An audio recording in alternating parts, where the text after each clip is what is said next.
friends. So it's after work on a Monday. I took like a week off filming. I was going through a really bad patch with my mental health and I still am, but I thought this evening it would be really nice to vlog and have a pick me up and just have a really nice evening doing my favorite things and reading. I think I'm gonna go to my local park and just take my picnic blanket and finish my book because I'm so close to the end. I'm reading The House Across the Lake by Riley Sager. I am probably 20 to 25 pages away from finishing this one, and I actually have some thoughts. I don't know why I said actually, like I'm surprised that I have thoughts on this book, but yeah, usually with thrillers I kind of just like enjoy it and don't have that many thoughts that pop up, but this one I'm kind of conflicted about because it was going so well and I was so into it, but then there was this twist that kind of changed up the genre a little bit, and I'm still not sure about it even though it kind of has wrapped up. And like I said, I've only got 25 pages left, so I don't really know what's going to happen next because it does feel like it's already wrapped up. I just didn't really love that twist. Like, I thought it was brilliant before that. I just prefer the kind of solutions in this sort of mystery thriller to have a little bit more fact to it. It felt a little bit lazy, but then again, I know that some people will probably like this sort of twist, so it kind of veers into the supernatural, like paranormal, and that is kind of like a small part of the book that isn't present in the majority of this book, like as you're reading, but it is like really key to the solution and the whole mystery of it, and that's why I probably didn't like it very much, because I just had no clue it was coming. What I have been enjoying about this one, however, is that it is loosely based on, or like inspired by, Rear Window, the Alfred Hitchcock movie with Grace Kelly and James Stewart, which I love. It's one of my favorite movies. The premise of the movie is that James Stewart's character is wheelchair bound because he's broken his leg, and he basically has to stay put in his New York apartment. He basically is so bored that he kind of looks out onto the neighborhood. He's living in this kind of block that looks onto this one square of like shared gardens, so he can see into so many people's windows. I don't know why I'm holding up this book like I'm talking about it. One of the apartments across from him has a husband and his sick wife, and then one night his wife just vanishes and he suspects that the husband actually offed her, which is such a fantastic premise, being this kind of voyeur and like looking at something you shouldn't and then discovering something that you could probably help with, like help identify what happened, but then you shouldn't have been doing that, like peeping tom behavior in the first place, all these morals coming to question. Like, it's just so fun. And so this has the same premise, but it is based on a lake, of course, and the main character is looking at the new couple who's moved in across the lake into this big glass house, so it's so easy to like kind of spy on it unintentionally because it's like they're all on display.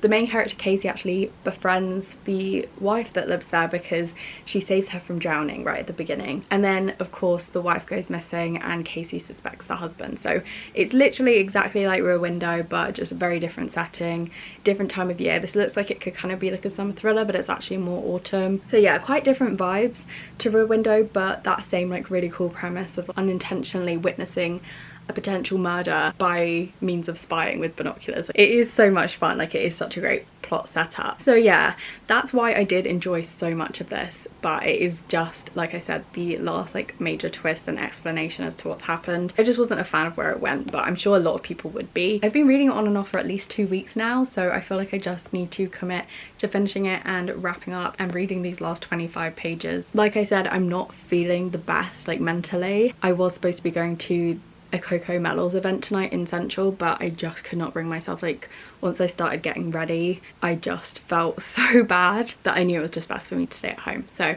yeah, we're doing this instead, and I am really happy because otherwise I'd just be wallowing and feeling sorry for myself that I wasn't going to this event because I was really excited about it. But yeah, I thought it was better to do something semi-productive and fun than to just sit around feeling sorry for myself. It's now 6 o'clock, so I think I'm gonna get ready. I think I'm just gonna wear something super comfy. Like, I'm literally just crossing the road to go to this park. Just know if you guys are going through anything mentally, physically, I totally understand, and I hope this vlog brings some kind of happiness to you, calmness, just a break in your day where we can just talk about books and yeah, just a nice distraction.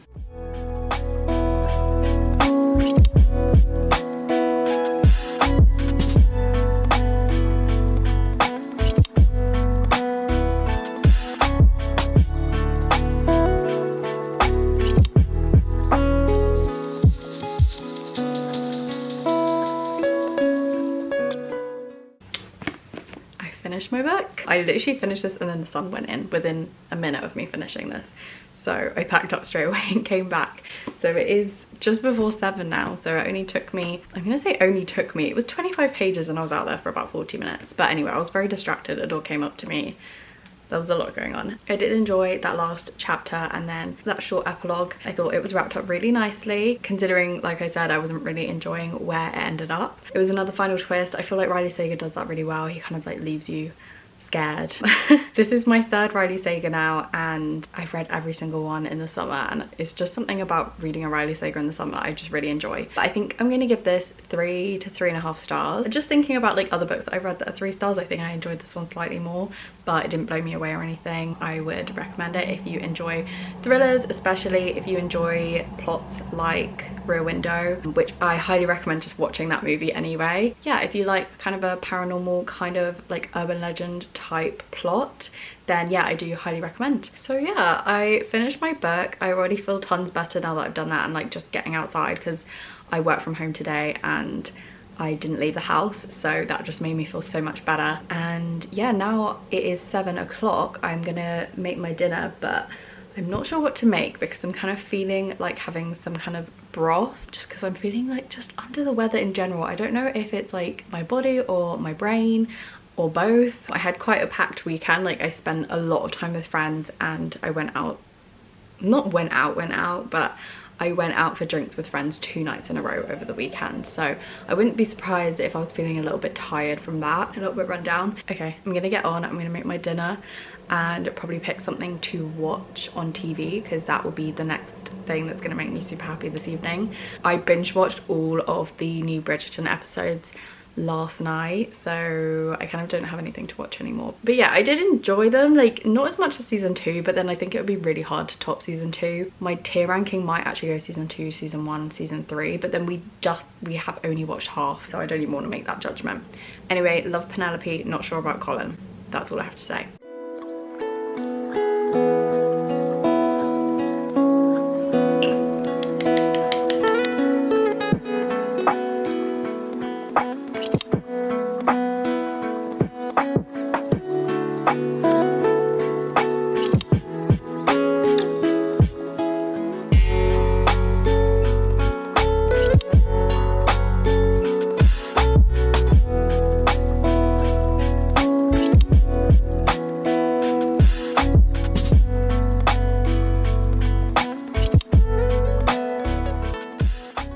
Hi guys, it is Thursday now and I've had the morning off because I've got an event to work later. So yeah, I'm going into work a bit later than usual, which is nice because I actually got to do some yoga, which I haven't done in weeks and weeks, like probably over a month to be honest. I used to do yoga every single day for a little while, like every single day before work, which was so good for my like mental state. Like it was just the best way to start my day. And then I kind of transitioned into doing it a few days a week, like where I could, because I just felt like doing it every single day and like waking up that early to fit in like a half-hour yoga session before going into work was just not sustainable for someone like me who likes their sleep. So yeah, I ended up doing it a few days a week, usually after work and especially at the weekend. I don't even know what happened, but like, you know when you don't do a habit for like a few days, you just lose it. I heard somewhere that you're supposed to build a habit for 21 days, so doing it 21 days in a row builds a habit, and like that's how long it takes. Even if you want to read every single day, like reading every day for 21 days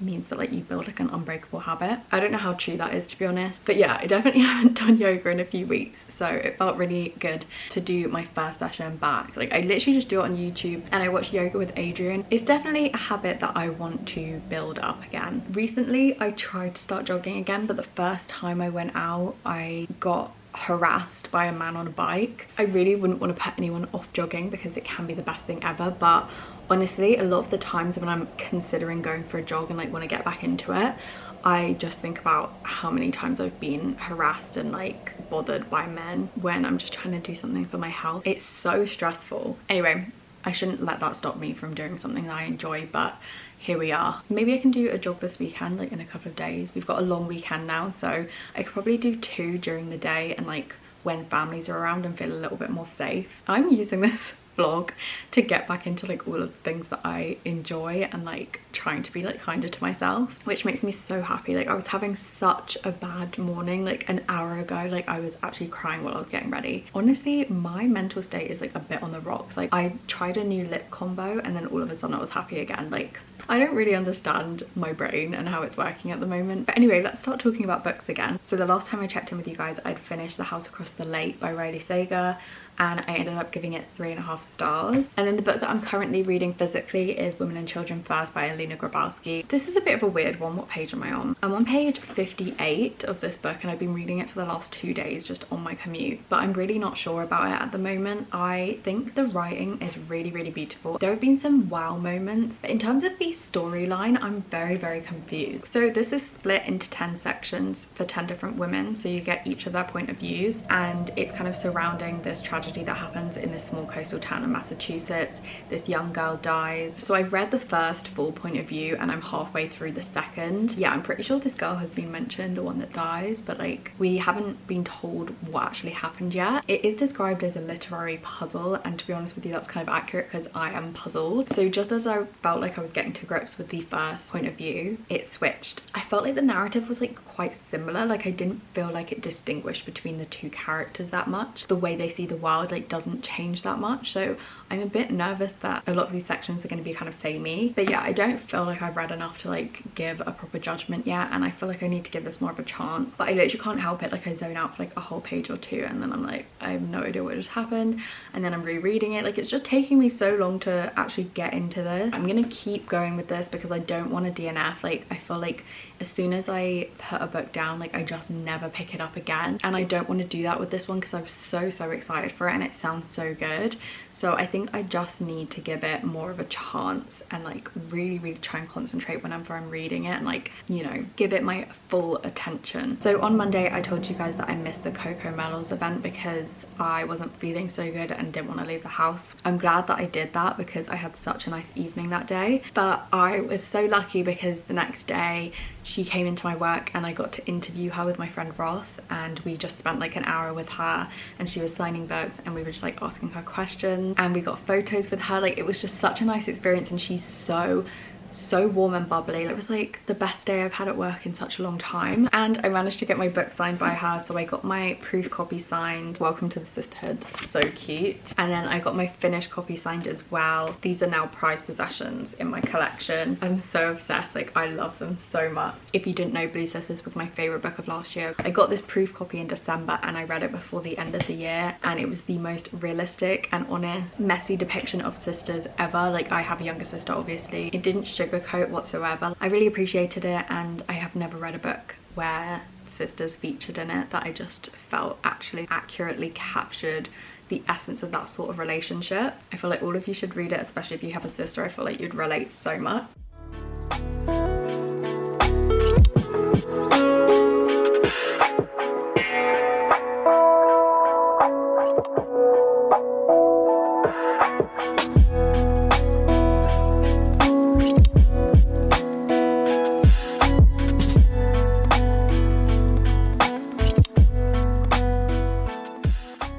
So yesterday was just a write-off. I didn't do anything, so I didn't pick up the camera really, but today we have planned to go to Greenwich. I haven't been in years, I think. It's basically this area with this amazing park and amazing view as well, and it's next to the river, and there's like a market and the Cutty Sark, if you guys know what that is, like the really old ship that you can go in, and also the Greenwich Observatory, which is what we're going to today. We're gonna book our slot once we know when we're leaving, and yeah, hopefully go to the planetarium and like watch a show, which oh my god, just brings so many memories back. When I was like 14, year 9 here in the UK, I had the chance to do a GCSE in astronomy, which was just really cool. I was so happy at the time because I wanted to be a little scientist. Yeah, it was like the best thing ever, like studying the sky and doing it in the coolest place as well, like doing it in the observatory with the astronomers there. Like they taught us and we got to use the telescope, and also got taught lessons in the planetarium, which is just, I feel so lucky looking back. Like I went to a school that didn't really give that many opportunities, but the observatory just gave our school a chance to send a few students. So it was literally just me and I think 3 or 4 other students going there every single Saturday morning, and like my dad would drive me there, which is really far away from us. Yeah, I just feel so lucky that the stars aligned and I was able to do something like that. So it's going to be so fun today going back and showing Jamshed, because I don't think he's ever been there before. But yeah, that's our plan for today, and we're actually driving there, which is so nice because it's Sunday, we can kind of park anywhere. So I am definitely planning to read this book in the car on my way. I don't even know what to say, like this is so cool just seeing this on screen. My work got a few copies sent and we're doing it on kind of like a library system, so this isn't really my copy, it's like the shop's copy, and once I finish reading this I'm going to give it on to the next person. But it is the sort of book that you need to take your time with, I think, because it is so different in language to her other books. It's so much more poetic and literary. I think her other books follow a more similar structure, like writing structure, but this one, if I just showed you a random page, you just see a block of text. There's like not that many paragraphs. It's very, very dense, and it's almost like stream of consciousness, even though it's in third person. Something about this one is just like a step up and just a tad more difficult to read, and it's something that I can't read fast, which is not the first update that I wanted to give you guys with this book. But yeah, I think it's going to be a tiny bit of a challenge for me. So anyway, it follows 2 brothers, Ivan and Peter, and Peter is 10 years older than Ivan, and they've just lost their father to cancer. It really is just them two, and Ivan is this like chess prodigy, and I think Peter is a lawyer, so they're both like kind of successful, like super successful, but they don't have as much success in their relationships. I think this book centers heavily around chess, but I think it's also just about grief and that kind of pause that happens in life when you lose somebody and you don't really know what to do with yourself. I think that's what this is about. The title Intermezzo, I think, is technically classed as like the kind of break between longer pieces of music. It's kind of a shorter piece of music between the main song. I might have just butchered that definition, so I think it is just going to explore this period after these 2 characters, these 2 boys, have lost their father, and yeah, what happens during that time, that kind of like weird place that you kind of get stuck in. So I think I'm definitely going to relate to this a lot, and I'm just so excited to read it. Like this is so surreal to hold a Sally Rooney proof in my hand for a book that's coming out in September, and to be one of the first people to read it. Like I just feel so honoured. So yeah, I'm gonna read that in the car definitely. I think the car trip is going to take us at least an hour, so hopefully I'll get some reading done, and I'm one of the lucky ones that doesn't get car sick when I read.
Happy Monday, guys. I literally just finished filming my TBR video for June, so that is going to come in a few days, and yeah, I'm really excited by the TBR that I picked. You can see the edges of the books right there. I don't want to share them just yet, so I'm going to keep those hidden as much as possible. I did think that I would just end this video on a mini book haul of books that I received from publishers this week, and then give you like a little bit of an update about Intermezzo by Sally Rooney and like how far I got yesterday, which, spoiler alert, was not far at all. But anyway, let's do the little haul. So the first book that I'm going to show you is How Can I Help You by Laura Sims, and this, I believe, is a thriller set in a library. It is a razor-sharp psychological suspense about 2 librarians whose lives become dangerously intertwined, which sounds fantastic. But the thing that really did it for me was that Mona Award has blurbed this book. She said, "How can I help you as a dark and spellbinding descent into jolly madness?" So yeah, it just sounds like my sort of book, and I'm so excited to read this. I think this comes out in July, I want to say. I don't really know, but I think it's July. The next book that I got is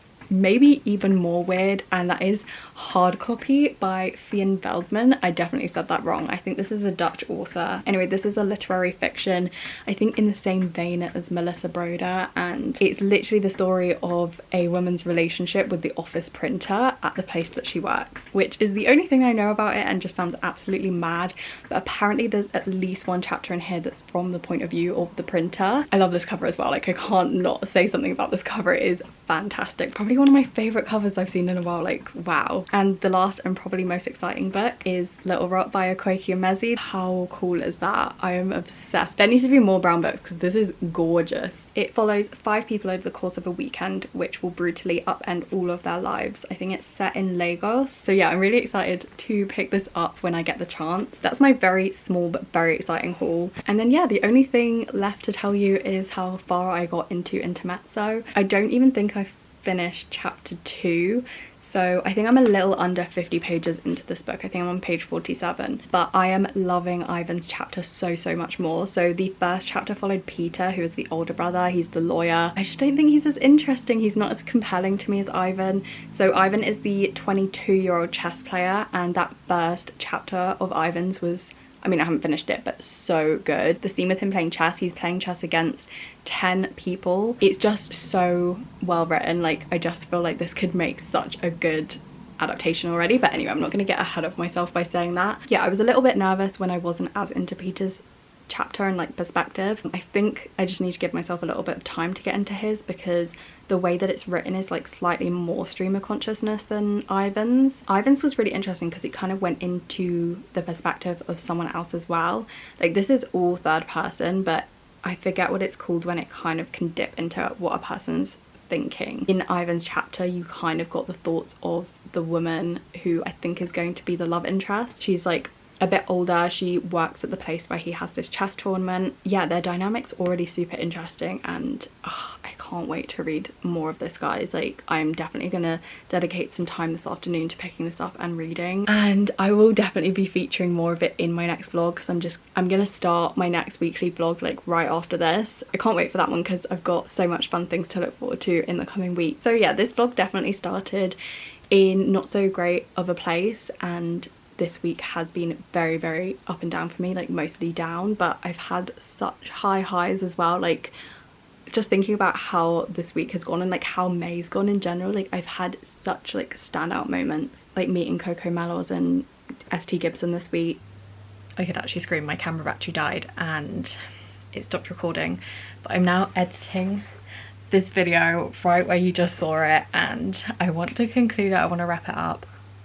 So I was just saying that my mental health at the beginning of last week was at a bit of a low point, but I'm so glad I picked up the camera and like just did some really fun things, like proper self-care things during this vlog. I'm now on page 84 of intermezzo. I'm taking it slow, I'm enjoying it, and yeah, like I promised, I will definitely update you guys in the next vlog. Like I said, there's going to be a June TBR coming very soon, like literally coming in a couple days because I delayed this vlog so much.